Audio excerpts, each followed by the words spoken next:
First question, 250টি স্বাক্ষর দিতে একটি গ্রাফাইট পেন্সিলের 1/30 গ্রাম খরচ হলে প্রতিটি স্বাক্ষরে কার্বন পরমাণু কতগুলো করে ব্যয়িত হবে?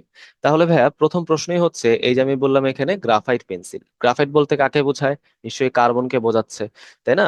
কার্বনের আমাদের 250টা স্বাক্ষর দিতে যদি 1/30 গ্রাম খরচ হয়, তাহলে একটা স্বাক্ষরে কত গ্রাম খরচ হবে, তাই না? এইভাবে করে আমরা কোশ্চেনটা আগাবো।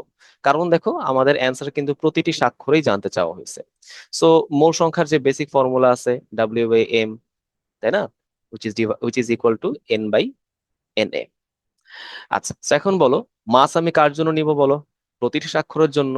সো 250টা স্বাক্ষরে যদি 1/30 গ্রাম গ্রাফাইট খরচ হয়, তাহলে একটা স্বাক্ষরে কতটুকু খরচ হবে?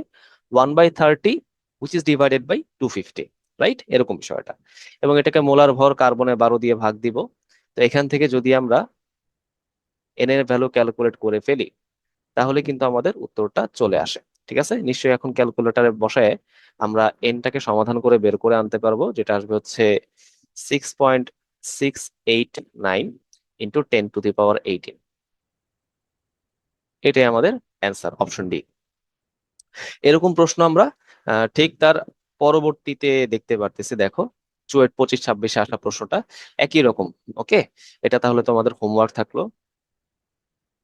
এবং পরবর্তী কোশ্চেনটাও কিন্তু সিমিলার, এটা বুয়েট 22-23-এ আসা প্রশ্ন। ওকে, এটা হচ্ছে তোমরা হোমওয়ার্ক করে আমাকে দেখাবা।